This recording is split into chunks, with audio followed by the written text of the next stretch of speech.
Good morning dear students. तो बच्चों अभी तक हमने आपका जो चैप्टर 7 चल रहा था, पौधे एवं जंतुओं में श्वसन, क्या बच्चों, पौधे एवं जंतुओं में श्वसन टॉपिक चल रहा था हमारा। हमने लास्ट वीडियो में जंतुओं में श्वसन के बारे में अध्ययन किया था कि जंतुओं में किस प्रकार का श्वसन होता है, कि कुछ जंतु होते हैं जो थलचर हैं, वो अपने नाक द्वारा श्वसन क्रिया करते हैं, तथा कुछ ऐसे प्राणी हैं जो जल में रहते हैं, वो अपना श्वसन प्रक्रिया गलफड़े के माध्यम से करते हैं, तथा कुछ ऐसे जंतु या जीव होते हैं, सजीव प्राणी होते हैं जो कि उभयचर होते हैं। उभयचर का मतलब है जल में भी रह सकते हैं तथा थल पर भी रह सकते हैं।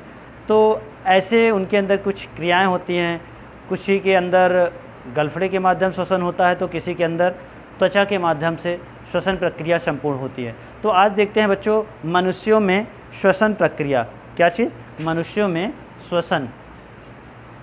तो देखिए बच्चों मनुष्यों में श्वसन क्या है। मनुष्यों में श्वसन के लिए उनके विशेष अंग होते हैं जिनको क्या कहते हैं, फेफड़े या लंग्स। क्या कहते हैं बच्चों, फेफड़े कहा जाता है।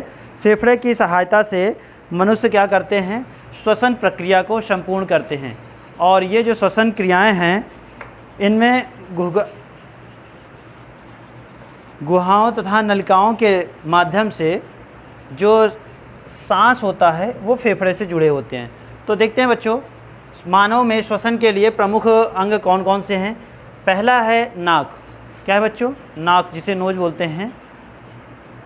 नाक क्या होता है, ये चेहरे का ऊपरी भाग होता है जिससे मनुष्य क्या करते हैं, श्वसन प्रक्रिया करते हैं। श्वसन प्रक्रिया मतलब सांस, मतलब वायुमंडल की बाहरी जो ऑक्सीजन होती है, वायु होती है, उसको नाक के माध्यम से ग्रहण करते हैं तथा कार्बन डाइऑक्साइड को इसी नाक के माध्यम से जो अवशेष या कह सकते हैं अपशिष्ट वायु हो उसको नाक के माध्यम से बाहर निकाला जाता है।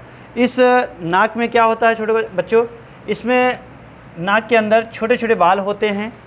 ये बाल क्या करते हैं, हम देखते हैं कि जब भी कभी हम श्वसन कहीं किसी धूल मट्टी एरिया में जाते हैं तो क्या होता है, वहाँ पर हमें श्वसन में या सांस लेने में परेशानी होने लगती है, या कह सकते हैं दम घुटने लगता है।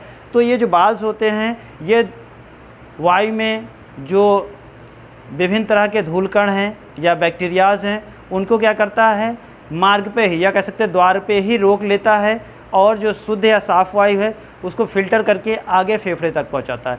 तो ये नाक के मुख्य कार्य होते हैं। इसके बाद बच्चों आता है ग्रास नली। ग्रास नली क्या होता है बच्चों, ग्रास नली भोजन तथा वायु का क्या होता है, संयुक्त चंबर होता है। क्या होता है, एक संयुक्त कक्ष होता है जहाँ पर भोजन और श्वास दोनों जा सकती है उस नली के माध्यम से। इसमें देखते हैं बच्चों, इसमें क्या होता है कि यह जो ग्रास नली है यह गर्दन के नीचे स्थित रहती है। इसमें से भोजन जो भी आप ग्रहण करते हैं वो आपके आंतों तक जाता है तथा श्वास जो लेते हैं वो ऑक्सीजन इस नलिकाओं के माध्यम से आपके फेफड़े तक या हृदय तक पहुंच जाता है। इसके बाद देखते हैं बच्चों ध्वनि यंत्र। कौन सा, ध्वनि यंत्र, जिससे कहते हैं जिससे हम लोग बोल पाते हैं, क्योंकि हमारे शरीर के अंदर भी एक यंत्र लगा है जिससे आवाज़ हम लोग उत्पन्न करते हैं और एक दूसरे को अपनी आवाज़ को सुना पाते हैं या कह पाते हैं। तो देखते हैं बच्चों इस ध्वनि यंत्र को टेटुआ भी बोला जाता है। कभी कोई गांव में देखते हैं कहते हैं कि टेटुआ दबा देंगे आपका, मतलब गला घोट देंगे। तो इस ध्वनि यंत्र को भी टेटुआ भी कहा जाता है। यह क्या होता है, विभिन्न तरह की ध्वनि ग्रंथियों से मिलकर बना होता है जिसे ध्वनि ग्रंथियाँ बोलते हैं। ठीक है बच्चों, तो ये क्या होता है, इस माध्यम से यहाँ से जो हम वायु लेते हैं इस ध्वनि यंत्रों के से होकर वायु हमारे आगे प्रोसीजर में जाती है, आगे गुजरती है। आगे देखते हैं बच्चों श्वास नली। श्वास नली क्या होता है, श्वास नली जो है हमारी इस ध्वनि यंत्र से या ध्वनि ग्रंथियों से जुड़ी होती है, जिसकी लंबाई 12 सेंटीमीटर तथा जिसका व्यास या डायमीटर कह सकते हैं वो 2.5 सेंटीमीटर होता है। किसका, श्वास नली का होता है बच्चों। श्वास नली में क्या होता है, यहाँ पर बच्चों जो श्वास नली है ये फेफड़ों पर या कह सकते हैं फेफड़ों पर जो बैक्टीरिया या कीटाणु है या हानिकारक बैक्टीरियाज हैं या कीटाणु हैं उनको क्या करता है, यहाँ पर रोक लेता है। यदि नाक के माध्यम से भी कुछ अंदर चला भी गया है तो ये क्या होता है, ये श्वास नली पर उन सबको रोक लिया जाता है। इसलिए क्या हो जाती है, हमारे गले में खराश हो जाती है। गले के ही नीचे हमारी श्वास नलिका जुड़ी होती है। ठीक है बच्चों।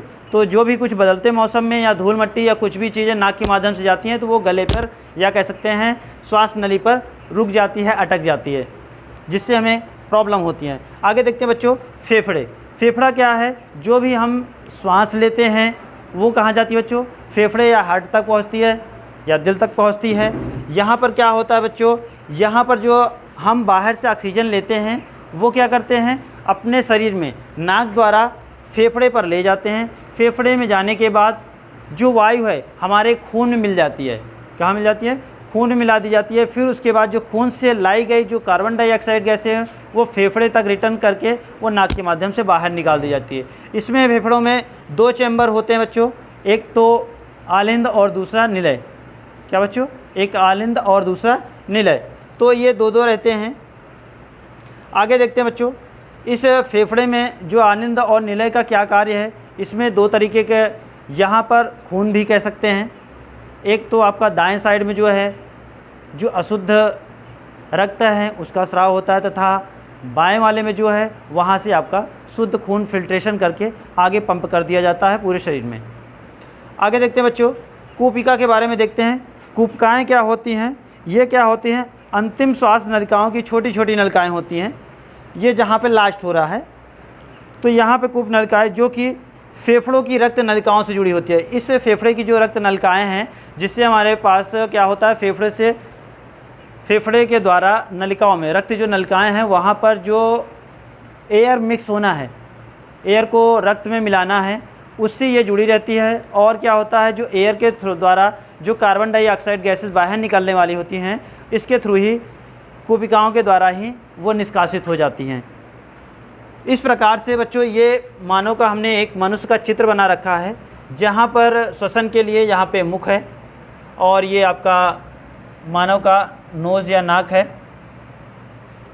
और मुंह के अंदर जीभ है, और उसके बाद यहाँ से आते हुए जो टेटुआ या श्वास नली हो रही थी ये ग्रासनली है, जिसमें भोजन और हवा दोनों का संयुक्त रूप से जा सकता है। उसके बाद बच्चों ये आपका यकृत है। उसके बाद ये आपकी बड़ी आंत है, ये काफ़ी बड़ी आंतें हैं। और उसके बाद यहाँ पर संग्रहण होता है भोजन का, ये ग्रहणी कहलाती है। उसके बाद यहाँ पर वात और यहाँ पे पित्ताशय है। और इसके बाद यहाँ पर बच्चों बीच में क्या है, छोटी आंत है। और इधर लास्ट में जो भी भोजन आता है यहाँ पर पाचन होने के बाद क्या होता है, बाद में गुदा मार्ग से बाहर निकल जाता है जो भी अपशिष्ट पदार्थ होता है। और इस बड़ी आंत का जो पूंछ है वो अपेंडिक्स कहलाता है। ठीक है बच्चों, तो इस प्रकार से हमारा जो मानव में श्वसन है, श्वसन प्रक्रियाएं मुख्यतः यहाँ पे 6 स्टेप में या 6 चरणों में पूरी हो जाती है। तो आज के लिए बच्चों यहाँ पे पौधे एवं जंतुओं में श्वसन का ये पूरा टॉपिक संपूर्ण होता है। नेक्स्ट टाइम हम इस जो 7 एक्सरसाइज है, चैप्टर 7 है, उसका एक्सरसाइज क्वेश्चन आंसर सॉल्व करेंगे। Thank you.